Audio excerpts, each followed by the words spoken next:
Así que hola amigos, voy a reiterar mi saludo para empezar esta grabación. Nos da mucha alegría estar con ustedes compartiendo este espacio, un espacio libre donde las personas pueden preguntar, participar y por eso no nos van a juzgar y donde estar equivocado también es una de las más buenas oportunidades.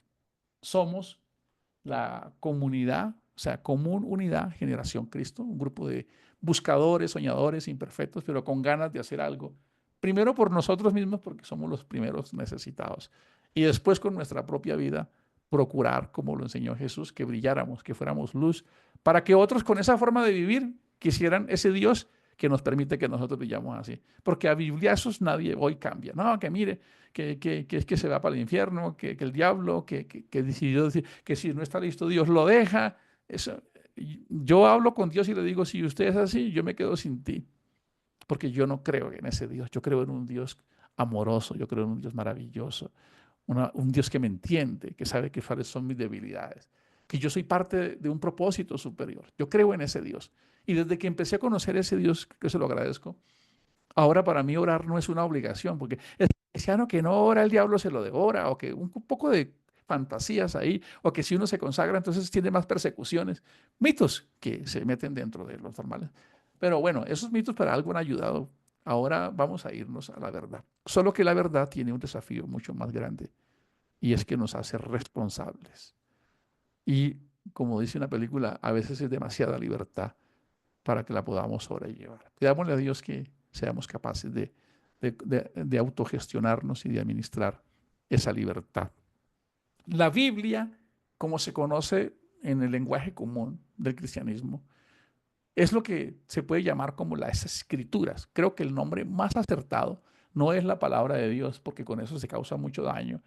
Bajo el término de que era la palabra de Dios, desde el año 400 después de Cristo, fue que Roma, en cabeza de Cirilo, mataron a muchos de los grandes filósofos griegos, pensadores, una escuela de sabios, la biblioteca más grande de Alejandría, que era una joya, una reliquia de gente que pensaba en esa época.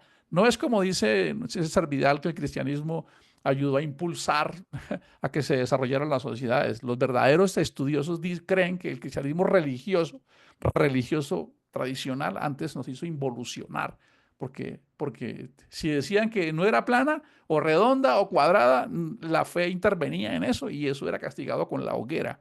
No es como ahorita, que al menos uno puede disentir y bueno, le dirán que es un hereje, que es un apellido que yo ya tengo acostumbrado para mí. Gio el hereje porque dice muchas cosas que no son. Yo voy a decir siempre la verdad porque así nació esta comunidad. No tengo ningún interés de ustedes más que ustedes mañana puedan extender esto. Sí estamos queriendo crear una especie de raza, de comunidad, de personas que digan, wow, yo no me voy a perder la oportunidad de ser parte de este capítulo donde podamos impactar la vida de muchas personas, pero eso tiene que ser que alguien que le diga, wow, no me quiero quedar por fuera. Aquí no motivamos a nadie para que sea parte de algo. Si tenemos que motivar a alguien, ay, mira que tú puedes, que haz lo que mira, creo que no hemos logrado ver la magnitud del propósito que Dios nos ha delegado. Pero eso es libre. Ya estaremos contándoles un poco cómo vamos hacia allá. Debemos ir hacia allá, impulsarnos hacia allá. Que nuestra vida tiene un propósito para, para la parte de Dios. Entonces, la palabra Biblia es un término muy pobre. Biblón, compilación de libros. Esa palabra de Dios, eso puede ser usada, pero yo recomendaría las escrituras. Pablo lo dice, como estaba escrito de mí, como Jesús dijo, de acuerdo a las escrituras, como estaba escrito de mí, la ley de Moisés, los salmos y los profetas, que corresponde a los 24 libros de lo que se conoce como el Tanakh o la Biblia hebrea. Es la forma más precisa. La escritura es fascinante, de verdad que también pues, debemos entender, sin que eso nos atemorice, que si yo saco una fotocopia ahorita y le digo a cada uno de ustedes, Carito, sácale una copia y se la entrega a Chepita, y después Chepita se la entrega a Eduardo y a Daisy, de esa copia, de copia, de copia, de copia, parece como que ya está muy borroso el mensaje original. Muchas de esas cosas han pasado desde los escritos primarios. Uno, por la traducción, lo que se llama transliterar un mensaje de un lenguaje a otro, desde el arameo al hebreo paleo, del hebreo paleo al griego, del griego al latín y del latín al español. Eso han pasado muchas cosas. Así que a veces uno lee algo en español hoy y uno cree que eso es el mantra más sagrado, por ejemplo, y ustedes tienen que bautizarse. Entonces, cuando uno habla del bautismo, no le parece que el que no está bautizado debe estar excomulgado. Pero si uno lee eso en el original, dice, ¿y cuántos ya se sumergieron? Ya están sumergidos ustedes. ¿Por qué? Porque bautismo significaba sumergirse. Asimismo, cuando uno habla del Espíritu Santo, el Ruach HaKadosh en hebreo, entonces uno dice, ¿y eso qué es? Entonces uno ya lo menciona en el idioma original. Espíritu en griego es neuma. Entonces imagínense yo aquí diciéndoles a ustedes, bueno, los que no hayan recibido el neuma están llevados. Y el neuma, ¿qué es el neuma? No, y los que no hayan recibido el rúa, ¿y qué es eso? No, el idioma tiende y la letra, como decía Pablo, mata. El evangelio tiene que ser una representación de mi forma de vivir, de las cosas presentes. No podemos seguir cargando todas esas tradiciones allá de la antigüedad porque eran otras leyes, otras culturas. Y nosotros tenemos otra cultura hoy, así que nosotros debemos aplicar esa forma de vida para esta generación. Y lo que me parece extraordinario es que hoy van a ver ustedes cómo la Biblia sigue siendo vigente. Así que las escrituras o el manual de instrucciones para la vida, como solemos denominarla aquí, es algo increíble. Tiene demasiado contenido. No es un libro de entretenimiento. No, claro que sí, yo me entretengo mucho ahí, se me pasa un buen tiempo porque dedico buen tiempo a estudiar, pero es más que eso. Es como si tuviéramos de verdad una hoja de ruta, una guía con unos niveles de sabiduría muy profunda para la vida. No para el cielo, porque eso es diferente allá, es para acá. O sea, es que es algo que tenemos una brecha.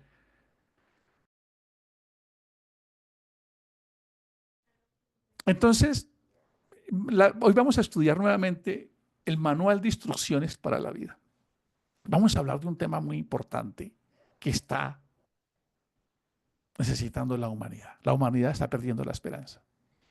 Ustedes ven las noticias, ustedes ven lo que está sucediendo, escuchamos a los jóvenes, ¿no? Yo no me quiero casar, yo no quiero tener hijos, yo quiero mejor tener un perruno, gatuno, lo que sea. Es decir, este mundo está como un poquito distorsionado porque nos da susto hacia dónde irá el mundo. ¿Para qué va a traer hijos con esta crisis que hay? Como que estamos perdiendo la esperanza de vivir. Es curioso eso. Pero yo creo que, como dice un verso, cuando el pecado abunda, también sobreabunda la gracia. ¿Qué quiere decir? Que si se hacen muchas cosas malas, pues qué bueno que hubiese alguien que hiciera las buenas. Se vería mejor. O como cuando dice, cuando va a amanecer, la noche es más oscura. Qué bueno que podamos decir, yo creo que puede haber un futuro mejor. Yo sigo siendo un soñador.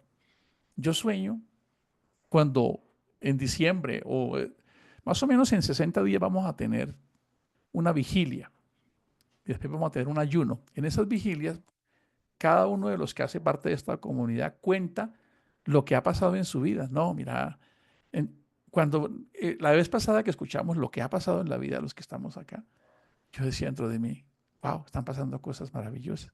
Entonces uno dice, creo que lo hablaba ayer con Alvarito, que estuvimos hablando un rato, eh, cada persona que entiende que debe liberar al entorno de su ego, de sus vicios, de sus rabietas, empieza a convertirse como en una antorcha diferente en su casita, porque entiende que este mensaje es que la única forma de servirle a Dios es a través del prójimo, a través de la mamá, del hijo, de la esposa, del esposo, que no es ir a un lugar a cantar allá, alabaré a mi Jesús, no, eso es parte de, esa es una acción que deriva de que yo realmente vivo en culto en el día a día.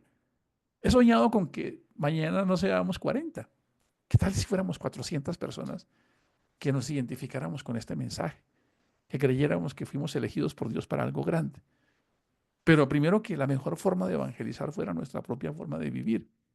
¿Qué tal si le pusiéramos un cerito a eso? No, es que mañana somos 400 familias. 400 por 3 es un buen grupo. Pero ¿qué pasa si somos 4000? He soñado con eso. Y la verdad, si no soñara con eso, no creo que estuviera acá. Se los digo. Si no soñara que eso puede llegar a ser, no estaría aquí con ustedes. Es porque creo y sueño que mañana puede haber una comunidad muy grande de familias cuyas vidas hayan sido impactadas de una manera real en su forma de vivir y en lo que hacemos en el día a día, que nos inspira a estar acá. ¿Qué pasa si mañana somos 400 familias? ¿Qué pasa si somos 4 millones de familias que entendemos que el mensaje no es como nos lo han enseñado tradicionalmente? Vamos a abrir el micrófono un poquitico para que hagamos una pruebita de lo que ustedes, cómo se sienten hoy, pero no vamos a hacer un discurso porque no tenemos tiempo. Bueno, hoy no hay tanto afán, pero quiero hacer un testeo de los que quieran participar en 10, 20 segundos. Siento que ahora mi vida ha cambiado, siento que mi vida ahora ha mejorado, siento que no soy igual, siento que no soy diferente. Vayan levantando la manito y vamos a hacer una prueba. Porque si no estamos logrando eso, pues entonces apague y vámonos. No estamos logrando resultados. ¿Les parece si yo les voy a decir, por ejemplo, yo en qué he cambiado? Primero me di el permiso de cuestionar mi fe, lo que me habían enseñado, porque escuché una frase que me impactó y la frase decía, quien no es capaz de permitir que de cuestionar lo que cree, ya renunció a la verdad. Y quienes nos han acompañado aquí más años, como Carito, Víctor Saavedra, Nicolás, Marquito, Sandrita, bueno, aquí somos muy cariñosos, todos lo decimos en Sandrita y en diminutivo.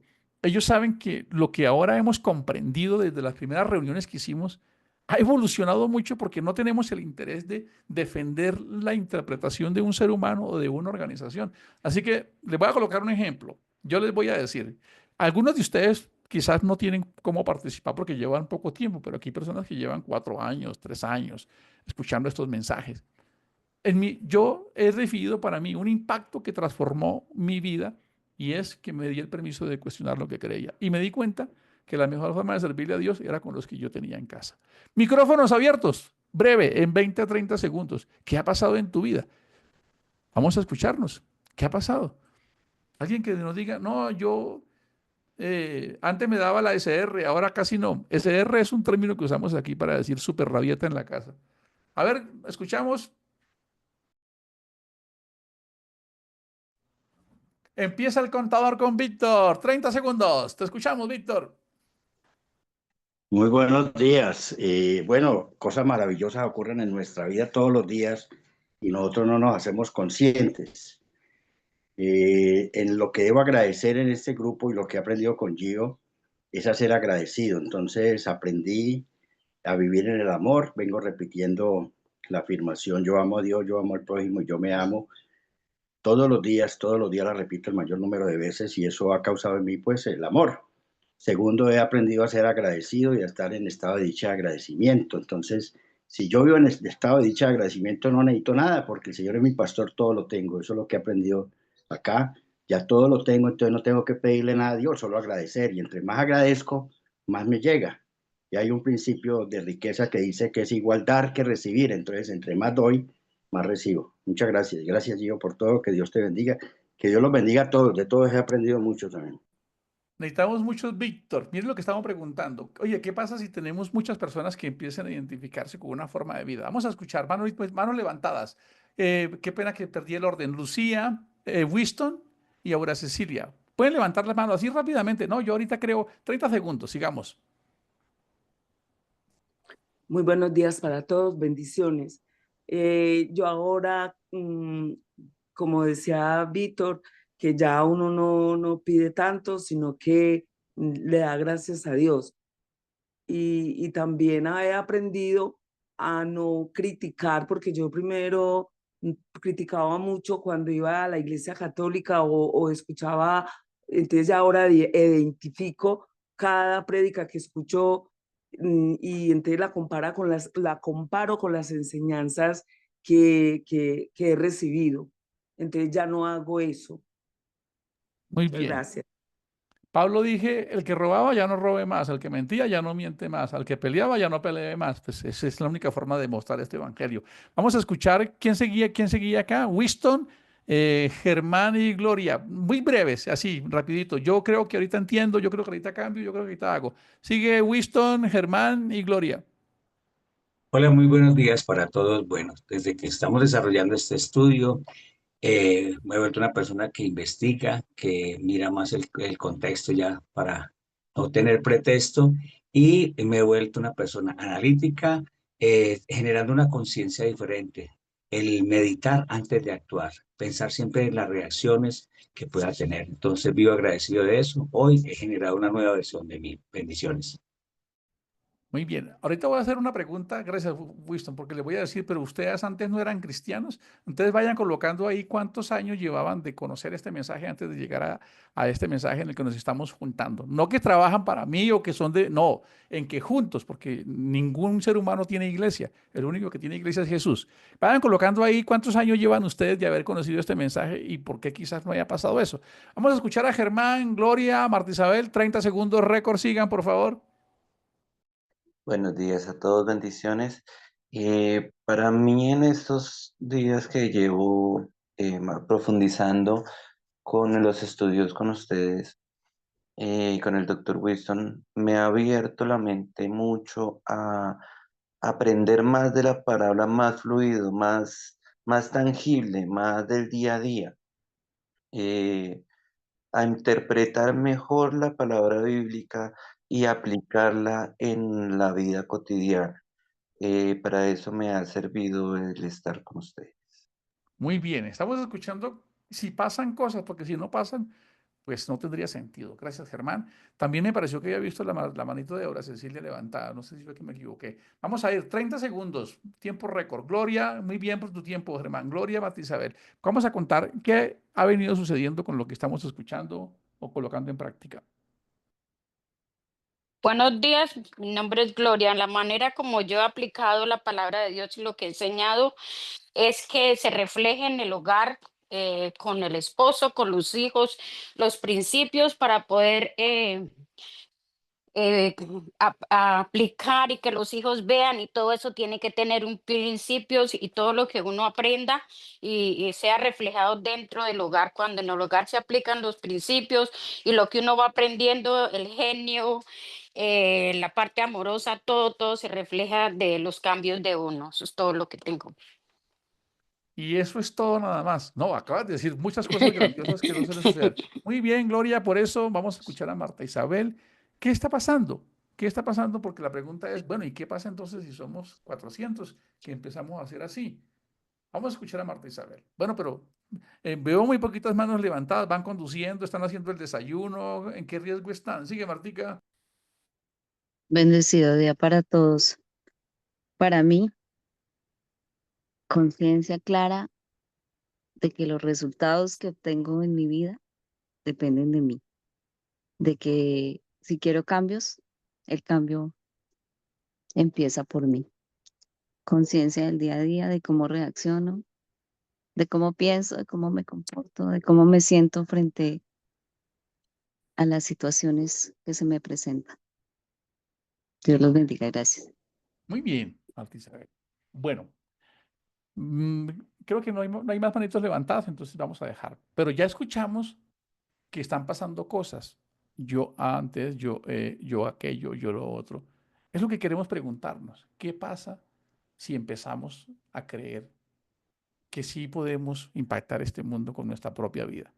No porque sepamos textos bíblicos, no, que es que al que ama a Dios todas las cosas les ayudan a bien. Y además textos que son solo promesas. Por ti daré reinos, naciones y todo lo que pidas te lo daré. O sea, no, no, no. Dios no es una lámpara de Aladino. Nosotros debemos portarnos como hijos de Dios, coherederos de esto y ser protagonistas del bienestar de nuestras vidas y de las familias y de todo lo que podamos hacer antes de ir. Si eso no lo hemos entendido, todavía nos falta pasar ese pequeño pasito de entender cómo son las cosas. Es lo que queremos hacer. Oye, ¿qué pasa si mañana somos 400 personas y podemos propender y esta comunidad empieza a crear una especie de acompañamiento a los que necesitan, a los que necesitan apoyo, una red de apoyo, ser escuchados, ayudados, y empezamos realmente a hacer algo en lo que Dios se sienta grato con la forma en que lo hacemos? Creo que ahí es algo muy valioso. Bueno, tenemos un grupo de 40 personas en este momento conectadas. Vamos a dar el tema hoy que tiene que hablar con la esperanza. Y esto lo hemos podido extraer del manual de instrucciones.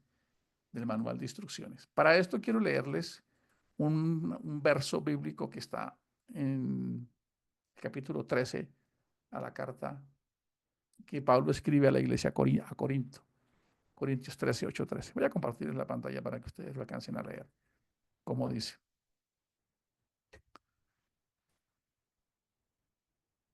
Dice de la siguiente manera. El amor nunca deja de ser, pero las profecías se acabarán y cesarán las lenguas y la ciencia acabará, porque en parte conocemos y en parte profetizamos. Mas cuando venga lo perfecto, entonces lo que es en parte se acabará. Cuando yo era niño, hablaba como niño. O sea, al niño le quitan el juguete y ya le da la pataleta. No le dan la chupeta y se pone a llorar. Lo llevan al centro comercial y no le compran el carrito y tenemos un show. Pensaba como niño, juzgaba como niño, mas cuando ya fui hombre, dejé lo que era de niño. Ahora vemos por espejo oscuramente, mas entonces veremos cara a cara. Ahora conozco en parte, todavía no tengo la claridad completa, pero entonces conoceré como fui conocido. Y ahora permanecen la fe, la esperanza y el amor. Y estos tres, pero el mayor de ellos es el amor. Este es un verso increíble en relación, en la época en que se escribió, en el contexto en el que se escribió, y cómo hoy sigue tan vigente este verso bíblico sobre la fe, la esperanza y el amor. Permanecen la fe, la esperanza y el amor. Este debería ser uno de esos versos que uno aprende de memoria. El amor nunca deja de ser. ¿Qué va a pasar? Va a pasar la ciencia, va a pasar la sabiduría, va a pasar. Y eso tiene una connotación. Eso tiene una connotación em, a lo que estamos haciendo. Primera de Corintios 13 es el famoso y popular texto bíblico que se llama la supremacía del amor. Primera de Corintios 13. Es un verso que es muy diciente, habla sobre el mejor postulado de vida que un ser humano puede tener, es el amor. Pero ¿por qué Pablo escribe eso? Que es lo que siempre hemos logrado nosotros rescatar. ¿Cuál era el objetivo de que se escribiera eso? Porque uno coge la Biblia y dice, bueno, ¿y esto qué quiere decir esto? Que ahora permanece la fe, la esperanza y el amor, y que el amor nunca deja de ser, pero que van a pasar las ciencias, la sabiduría, los predicadores, el triple pastor, profeta, apóstol, ungido, reverendo, todas esas cosas que al ser humano le encanta, que ya Jesús había dicho, a ustedes sí que les gusta que les digan que son maestros, ¿verdad? Pero maestros no hay sino uno, y se llama Jesús el Cristo, yo soy vuestro maestro. Un rico café que me estoy tomando acá, gracias a mi 99%. Quiero contarles entonces qué fue lo que pasó. En Corinto había una iglesia que se había fundado hacía unos 2000 años. Corinto era un puerto empresarial marítimo muy, muy rico, pero curiosamente ahí empezaron a hacer los espejos. También en esa época los espejos no eran como los de ahora, sino que era un metal refinado para que las personas se pudiesen ver. Corinto era la metrópoli de la perdición. Era como si sumáramos todas las ciudades que son regularmente, que se comportan mal, Río de Janeiro, Barranquilla en Carnaval, y así, y la calle del Bronx, todo lo que uno pudiese imaginarse, eso era Corinto. De hecho, hay un libro que se llama La catástrofe de Corinto.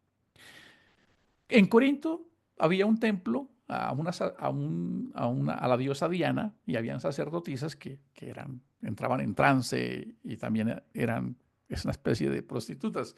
O sea, era muy extraño porque ellos pensaban que con el placer se desgastaba el cuerpo. Era una locura lo que había en Corinto. De hecho, fornicar se llamaba corintiar. Estaban perdidos, andaban muy mal esta ciudad de Corinto. Entonces, allá se fundó una iglesia. Sí, nosotros quizás no hacíamos tantas de esas, pero algunas. También se nos fueron las luces en su momento. Como dice Pablo, estos éramos unos de nosotros, pero hemos venido cambiando poco a poco. Todos aquí, si miramos por el espejo retrovisor, vamos a decir, creo que cometí muchos errores, pero qué bueno que tenemos al reparador de vidas, al restaurador de vidas, aquel que puede hacer que nosotros nazcamos de nuevo y eso es lo que nos queremos enfocar. En esa iglesia pasó algo. En medio de ese caos que había, nace una iglesia. Se forma una iglesia. Un ejemplo, como nosotros aquí, pero ellos tenían un grupito que se reunían, como a veces también nos hacemos nosotros los domingos.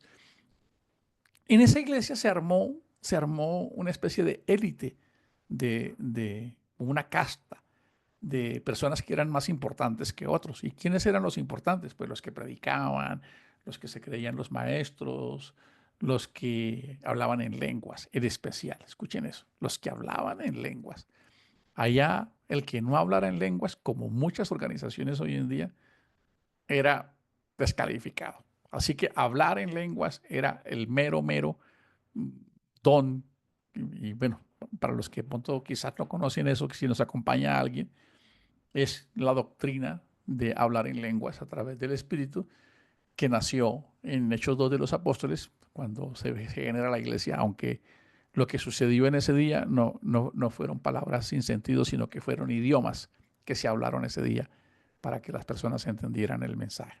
Sin embargo, eso se formó una especie de religiosidad, decían, o sea, los que más valían, los más importantes eran los que tenían talentos, servían, seguramente una posición económica estable y en especial también los que profetizaban. Profetizar en esa época no es como ahorita que se levanta un profeta así a decir mañana va a haber hambruna. No, en esa época el original quiere decir los que predicaban. Porque ya después de Cristo no necesitamos más profetas.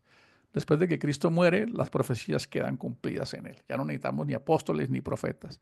Ahora necesitamos seres que creemos en el modelo del mensaje. Entonces se armó un tremendo lío porque Pablo tiene que intervenir a esa comunidad. Miren ustedes que los problemas de los seres humanos siempre son los mismos. Hace 2000 años había una comunidad, una iglesia, y tenía esos problemas. Allá habían personas que no trabajaban porque pensaban que el reino de los cielos venía pronto y que Dios se los iba a dar todo. Y Pablo dice, el que no trabaje, que no coma. Había alguien que estaba cometiendo incesto. Era una locura en Corinto. Pero además de eso, eran elitistas, eran como clasistas y en el credo espiritual, y entonces empezaron a creer que los que no hicieran cosas no eran de Dios. Entonces Pablo tiene que intervenir y les envía esta carta. Si en ese contexto no logramos entender por qué Pablo escribe esta carta. Si ustedes leen el capítulo 12, el 11, ustedes se van a dar cuenta que él habla de los dones, de un cuerpo que tiene miembros, que unos tienen, que así como el cuerpo tiene muchos miembros, los ojos tienen una función, la boca otra. Él trata de explicarles, ninguno es mayor que otro, ninguno es más importante que otro. Cada uno tiene una actividad y una responsabilidad, no para mostrarse, para crecer su ego, sino siempre para contribuir al crecimiento de la iglesia. Es lo que Pablo les estaba diciendo. Así que él termina diciendo, miren, lo más importante aquí, ustedes pueden hablar en lenguas, pueden ser decanos, pueden ser maestros, pedagogos, pero si no hay amor, no hay nada en lo que está queriendo decir este mensaje. Por eso este capítulo 13 es tan poderoso. El amor todo lo puede, el amor todo lo sufre, el amor no es egoísta, el amor no reclama, el amor no se vanagloria, el amor es un legado, pues obviamente del amor de Dios, del amor ágape, que a veces pues a nosotros nos falta mucho amor ágape, porque nosotros nos disgustamos muy rapidín y queremos sacar a todo el mundo del llavero muy rápido. De hecho, algunos se cuestionan porque dicen que el amor todo lo sufre, todo lo soporta, todo lo espera, todo lo cree. Hay que saberlo entender porque tampoco vamos a ser víctimas por no saber entender este verso bíblico. Así que el apóstol Pablo termina diciendo, mire, todo eso va a pasar. Ahora somos como niños, o sea, parecemos niños peleándonos aquí e interpretando doctrinas que si usted no hace, no es consagrado.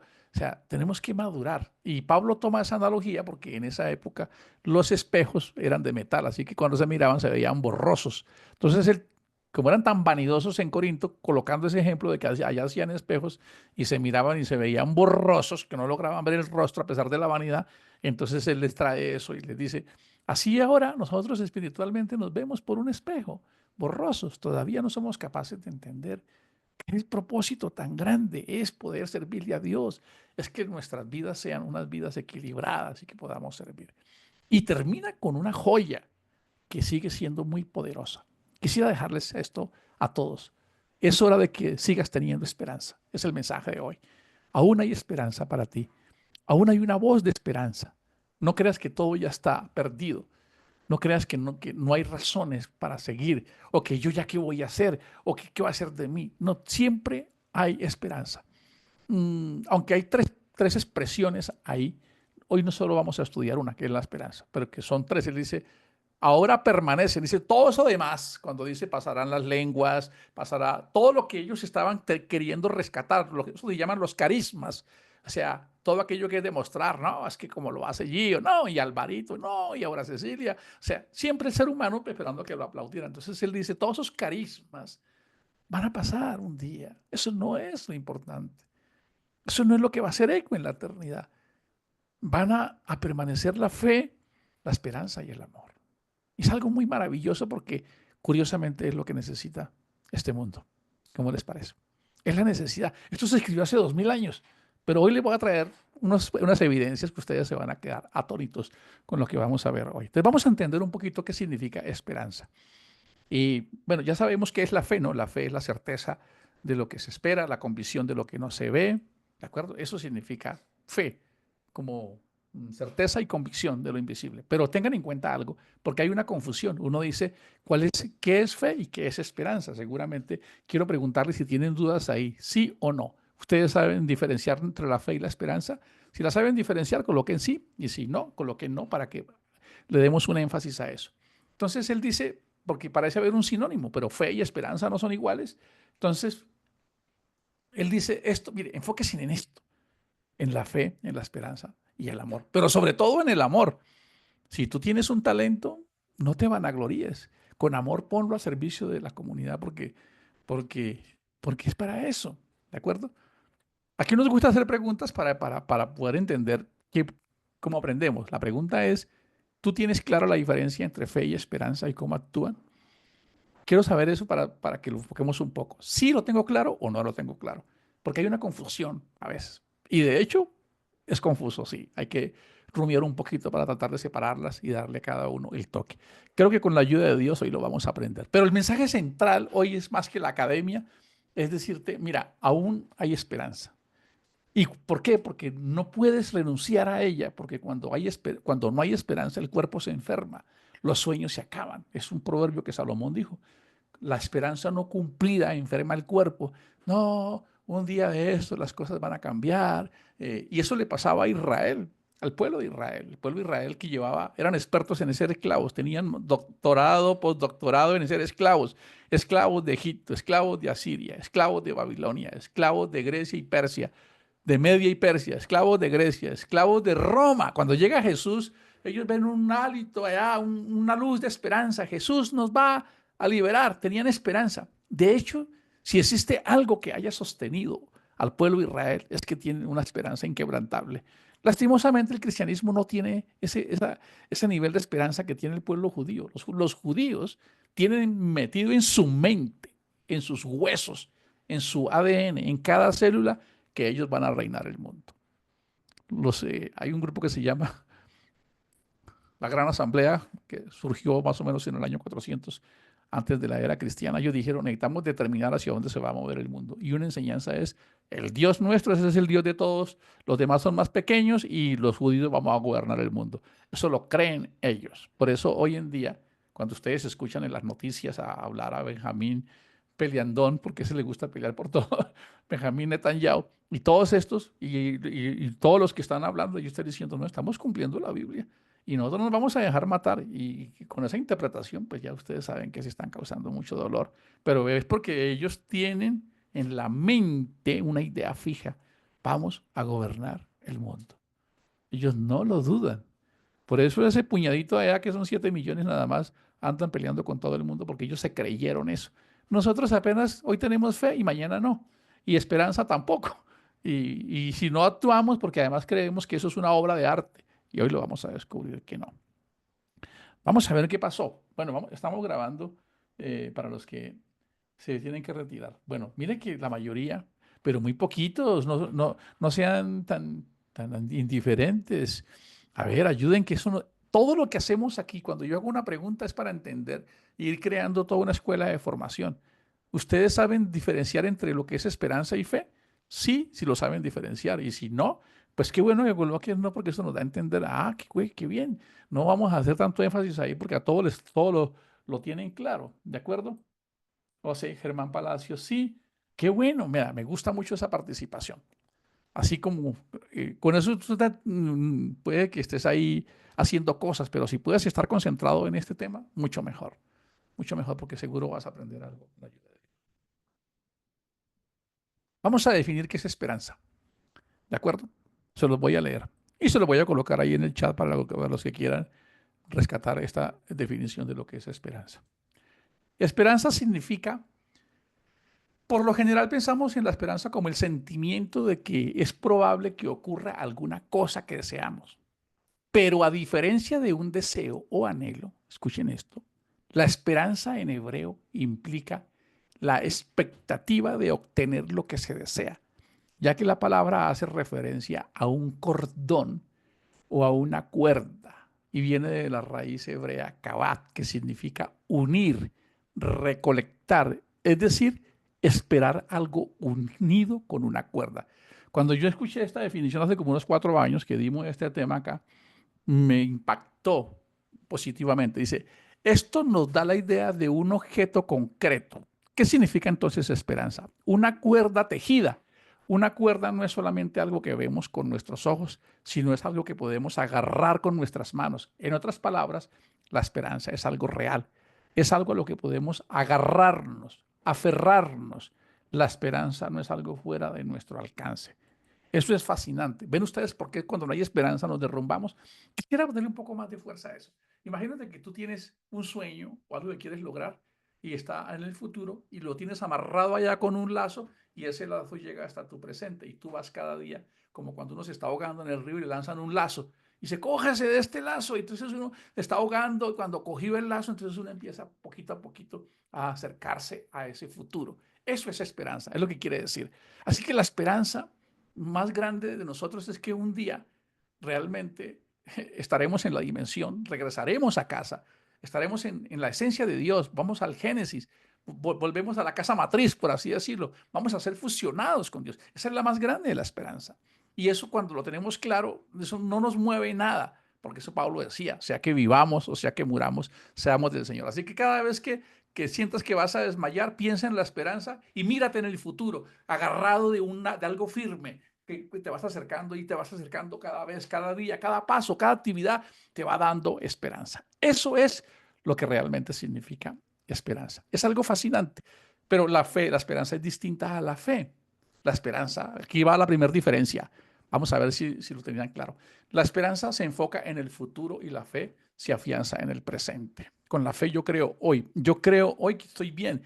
Yo creo que Dios es bueno, yo creo que Dios es maravilloso, yo creo que ya Él me dio una bendición, yo creo que Él es fiel, yo creo en su gracia, en su misericordia. Así que la fe, la diferencia entre la fe y la esperanza es que la fe es para el presente, pero la fe me genera una seguridad y una certeza que resuelve mi salud emocional. Cuando yo tengo fe que las cosas van a cambiar, pero aunque no me voy a enfocar mucho en la fe hoy, cuando yo tengo fe que Él está conmigo, yo siento paz, o sea, desaparece un poco el estrés, la ansiedad, la angustia. Porque uno de los grandes catalizadores del miedo es la incertidumbre.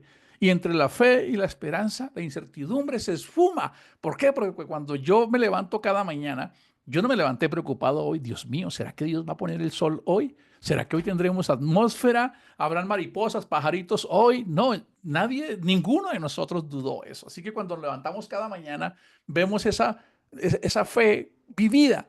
Eso nos genera certeza cuando tú tienes un reto, un desafío personal con tu familia, con tu salud, con un hijo, con la economía, con los sueños, con historias que tienes y tienes fe.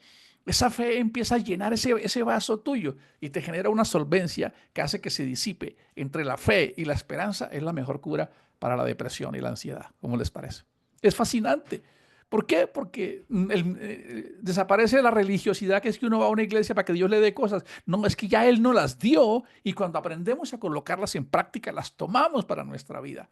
Ahora miraremos una pregunta que me asaltó a mí. Bueno, ¿y cómo se ejercita la esperanza? Vamos a ver eso porque esa es maravillosa. Entonces ya entendemos que la esperanza es el futuro y que la fe es en el presente. Entonces, el ejemplo es sencillo. Fe es que estás parado sobre una roca. Es que estás firme, es que tú sabes cómo caminar, cómo desenvolverte, crees en ese Dios maravilloso. Tú miras hacia atrás y dices, wow, ¿cómo he llegado hasta aquí? Tenía una relación, fracasó y creí que me iba a morir, me quebré, casi me metieron a la cárcel, se burlaron de mí, mi mamá me dejó, me enfermé y no, aún estoy aquí firme. Eso es fe. Es esa roca en la que tienes puesto tus pies, que es Cristo. Por eso dice, puestos los ojos en Jesús, el autor y consumador de la fe. Cuando yo tengo fe, Y además esa fe la pongo en el verdadero propósito que Dios tiene hacia mí, que es una dimensión. No es que vayamos hacia la eternidad, no es que cuando estemos en la vida eterna, no, es que tú eres eterno ya. Lo que pasa es que tienes una experiencia temporal que es para magnificarnos, y la forma en que vivamos nosotros sin miedos y entendiendo esto, pues seguramente vamos a poder impactar mejor esta vida y dejar un legado y honrar a Dios con todo lo que hicimos. Entonces, fe para el presente te genera seguridad y confianza, te ayuda a evitar la depresión. Esperanza. Cuando tú miras la esperanza y dices, yo estoy seguro que eso va, yo voy agarrado, sé que la economía va a mejorar, sé que mi hogar va a mejorar, sé que mis hijos van a estar bien, sé que las cosas se van a dar, yo voy agarradito de ese lazo, caminando, desaparece la ansiedad. O sea, es algo extraordinario esta definición. ¿Y por qué les digo esto? Ya les voy a mostrar por qué les digo esto. Porque mirando un estudio de Gallup, que es una empresa de consultoría, ya se las voy a mostrar. Ustedes se van a sorprender de esto porque la Biblia debería ser el libro con la que se instruyen las empresas hoy en día. Y ese es parte del legado en el que estamos comprometidos nosotros, en que las personas sepan que esto no es un cuentico de, no, es que eso de la Biblia para los evangélicos que son un poco bobitos ahí, que lastimosamente, pues a veces nosotros mismos nos hemos prestado para muchas cosas de eso. Esta página que ustedes están viendo es la página de Gallup, o en español Gallup, que significa la empresa más grande del mundo en información de estadística a nivel mundial. Esto es lo que está pasando en el mundo. Aquí dice, nuestros hallazgos impredecibles del análisis de este año sobre salud mental, bienestar y directivos. Eso es lo que está. Este es un estudio que recoge a nivel mundial lo que pasa en los 5 continentes con la humanidad. Por eso les quiero decir que nos sintamos orgullosos de este mensaje. Esto no es un mensaje para uno entretenerse ahí, para que estoy aburrido, ¿será que voy a la iglesia? No, este mensaje es la solución para impactar las sociedades, pero debe arrancar desde nuestra propia iniciativa de forma de vida. Entonces dice, informe clave, además de datos globales, regionales y nacionales, sobre participación y bienestar más. La necesidad más grande de esta sociedad se llama el bienestar emocional, el bienestar mental, aprender a estar, aprender a vivir, aprender a estar conforme con lo que tenemos. Esa sociedad se volvió mendiga de la expectativa de lo siguiente por hacer. ¿Y esto por qué es tan poderoso? Porque les voy a mostrar a nivel mundial cuál es la necesidad más grande que tienen las personas. Y mientras yo leía este artículo, recopilando información para las conferencias, me sorprendió y dije, es importante que todos sepamos que nosotros tenemos la solución a través del mensaje que nos dejaron las Escrituras.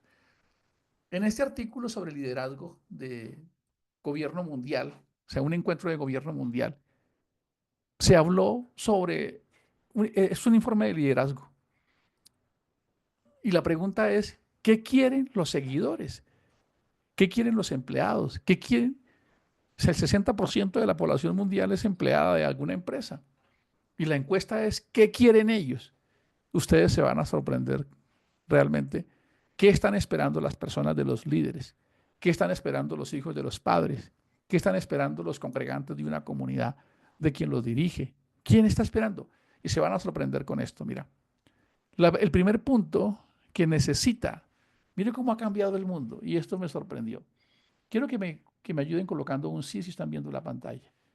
Lo primero que necesitan es ese 60% de la humanidad es esperanza. ¿Cómo les parece? ¿No les parece a ustedes fascinante saber que hace 2000 años esto ya estaba resuelto? Cuando él dice, ahora permanece en la fe, las personas han perdido la fe. Y la palabra confianza que está ahí es el sinónimo de fe. Fe significa confianza. O sea, la humanidad necesita esperanza, la necesidad de sentirse positivo acerca del futuro y de que los líderes proporcionen una dirección clara. Jamás en la historia de la humanidad había sido tan vigente las enseñanzas de este gran líder llamado Jesús para la vida diaria, para la vida cotidiana, para ti, para la familia, para los hijos, para los universitarios, para los líderes, para los empresarios. Miren lo que están gritando. Estamos perdidos. No, ya no tenemos esperanza, ya no tenemos confianza. Estas son las 4 necesidades más grandes. La necesidad de honestidad, respeto, integridad, compasión. ¿Cuánto íbamos a imaginar que una de las multinacionales más grandes del mundo, especializada en gestión del talento, en estadística, en identificar qué está doliéndole al mundo, haya llegado a la conclusión que el tercer punto sea compasión. Compasión es que cuando yo tengo una empresa, se lo decía yo a alguien, no es para yo enriquecerme solamente, sino para ver a cuántos puedo bendecir, cuántos puedo impactar. Y esa palabra compasión me encanta. Mira, la necesidad de sentirse atendido, escuchado, de contar, de ser parte de. Esta palabra compasión tiene dos componentes. Caminar junto a alguien, y pasión con lo que le duele, porque pasión no es como nos enseñaron aquí, que el gol caracol, gol caracol, pasión. No, el verdadero significado de pasión es sufrir, dolor, pagar el precio.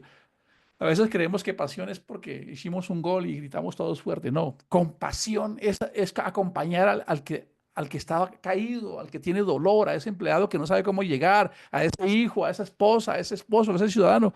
Y estabilidad, la necesidad de seguridad psicológica y bases sólidas en tiempos de incertidumbre. Esto me ha sorprendido gratamente, porque ¿por qué les hacía yo esa pregunta al inicio? ¿Ustedes qué han recibido acá? ¿Han recibido esperanza? ¿Han tenido claridad? ¿Se sienten libres? ¿Han sido escuchados? ¿Se sienten compasivos o con ganas de ser ustedes también compasivos? ¿Han tenido compasión con ustedes? ¿Ustedes han sido compasivos con alguien que se ha equivocado? ¿Lo han perdonado? ¿Han escuchado más? Esto es fascinante. ¿Cómo es posible que hace 2000 años este apóstol Pablo haya sido capaz de escribir la solución de la necesidad de la humanidad en este momento? Lo que esta humanidad necesita es esperanza. Y eso es lo que tú debes ser, la esperanza de alguien. Tú no debes ser un desagüe, debes ser una fuente que ayude a los demás. Y ese modelo lo podemos aplicar nosotros a través del modelo de Jesús. Y esto lo hace maravilloso, queridos amigos y hermanos. Si hay esperanza. Por eso les decía esta mañana, hace un ratico, les dije, no renuncies, sigue prendido a esa cuerda, sigue con la fe que Dios está contigo hoy, pero ceñido a esa esperanza, dando pasos, poco a poco, porque lo que viene nos va a contar en dónde está la diferencia, porque las personas creemos que esto son artes mágicas, y aquí vamos a definir esto muy bien. La esperanza no es solamente una creencia pasiva, la esperanza tiene que ver con acción. Aquí les voy a compartir mi pantalla. Dice lo siguiente: si deseamos un futuro mejor, no podemos limitarnos a sentarnos, a esperar y orar solamente para que cambien las circunstancias. Una esperanza ligada a la pasividad no es verdadera esperanza. Debemos estar dispuestos a tratar de forma activa, provocar el cambio que deseamos ver. Es creer que puedes hacer algo para que el futuro sea mejor. Al unir nuestra esperanza, quiero que recuerden esta frase, por favor. Al unir nuestra esperanza con la acción, nos asociamos a Dios para mejorar nuestro futuro. Vamos cogidos, creyendo en Él con fe y actuando con esperanza. Fe es creer. Aquí viene un poco la diferencia que quería marcarles a ustedes entre qué es fe y qué es esperanza. Mucha atención. Fe es creer, confiar en que lo que esperamos pasará. Y esperanza es sostener la fe. La esperanza es la que sostiene la fe en el futuro. La fe es la confianza en lo que no vemos, mientras que la esperanza es el anhelo y la convicción de lo que esperamos y en lo que creemos se hará realidad. La esperanza actúa como el motor que impulsa la fe, manteniéndola viva y fuerte a pesar de las dificultades. La fe nos permite estar hoy aquí de pie, creyéndole a Dios. Sí, va a suceder, pero yo voy a impulsarme porque allá me está esperando una realidad, la más grande, un día despertar semejante a Dios, pero mientras llego allá, yo voy a organizar que mi vida sea eso que Dios quiere y lo que yo también quiero, porque Dios quiere el bienestar para ti y de la humanidad, y eso lo vemos desde el inicio en la creación. Así que la relación entre fe y esperanza, la fe es la base de la esperanza. Sin fe no puede existir una esperanza verdadera y sólida. La esperanza es la manifestación activa y diaria de la fe, que mantiene viva la confianza en las promesas futuras. Ambas virtudes se nutren mutuamente, pero la fe es la certeza presente y la esperanza es la expectativa futura. Un ejemplo bíblico es Abraham, quien tuvo fe en la promesa de Dios y mantuvo la esperanza de la larga espera para su cumplimiento. ¿Qué fue fe? ¿Qué fue fe para Abraham? Que él decidió sacrificar a su hijo en el presente. Porque él creía que, él creía que Dios lo podía aún levantar de los muertos. Eso es fe. Creyó en el momento. Cree en el momento. Sigue creyendo en Dios. Sigue creyendo en que Dios está en ti y cree también en ti y cree en las personas y cree que este mundo está a favor tuyo. Y pon tu mirada en la esperanza, en el futuro. No eres tú solamente. Mire, esta es una estadística mundial. Tú puedes ser el promotor de la esperanza con tu entorno. Y es maravilloso. Pero Abraham no se quedó ahí. Abraham partió por fe en la esperanza. Pero su esperanza, aunque no se cumplió, porque la promesa de Abraham iba más allá de su temporalidad. Eso nos pasa a nosotros. Si nosotros creemos que todo lo que nos va a dar propósito y sentido tiene que ver con los pergaminos que logremos aquí, vamos a ser muy vulnerables. Si creemos que somos parte de algo trascendente, que nuestra vida va a dejar un legado, va a marcar, sabemos que incluso a la hora de morir va a ser apenas la emancipación y el inicio de eso. Eso nos da casi que un blindaje interior emocional cuando vemos los obstáculos o las dificultades que se presentan. Y para concluir este mensaje, alguien dirá, ¿y cómo yo genero esperanza? Es una pregunta, porque es muy fácil decirle, todo el mundo dice, tengan fe, tengan esperanza. Sí, pero dime ¿cómo tengo esperanza? Voy a leerles una historia para que veamos. Es una historia real de un americano que fue prisionero en la guerra del Vietnam, duró 7 años de prisionero, y él cuenta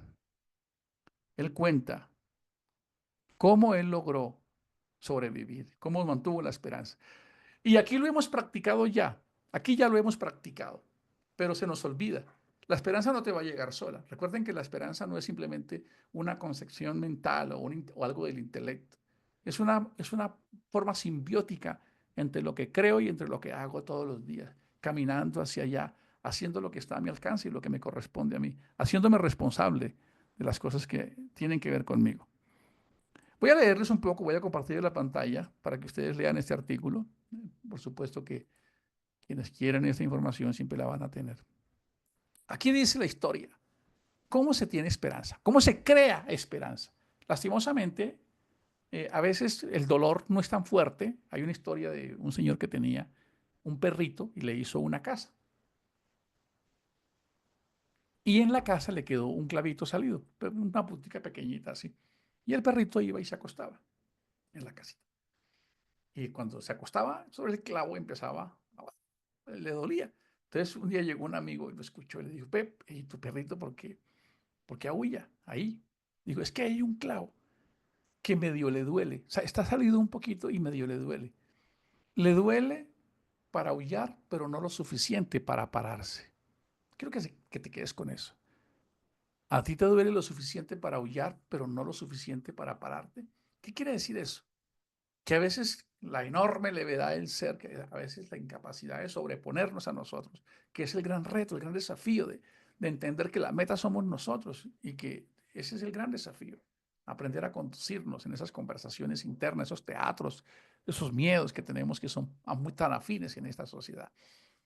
La historia, ¿por qué hago este comentario? Porque lo que ustedes van a escuchar aquí es de alguien que realmente no tuvo opciones, tuvo que tener esperanzas para poder sobrevivir. Quiero leerles y compartirles este artículo, que dice así, dice optimismo aprendido. El doctor, esa no es, sobrevivir a la tortura, aquí está. Ahí les compartí mi pantalla. Dice, hace algunos años escuché la historia, nos quedan todavía unos 5 minutos y terminamos nuestro devocional de hoy. Hoy tenemos tiempito. Hace algunos años escuché la historia del capitán Jerry Coffey. Este es oficial de la Marina estadounidense. En su libro, Bello Survival, cuenta cómo superó la dificultad de ser un prisionero de guerra en Vietnam. Este clavo sí estaba lo suficientemente salido.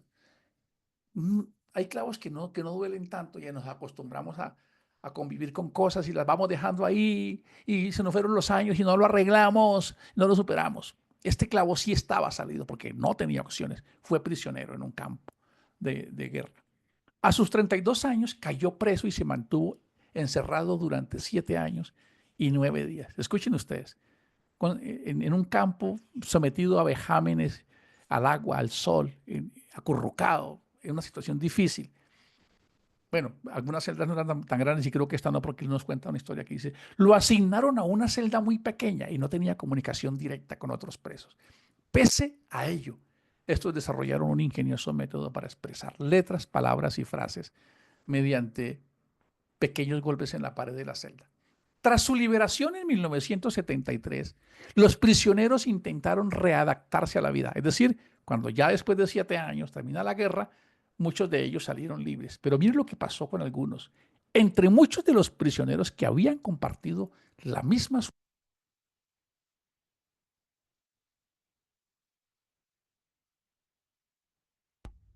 de notable, perdón que se me ha silenciado el micrófono.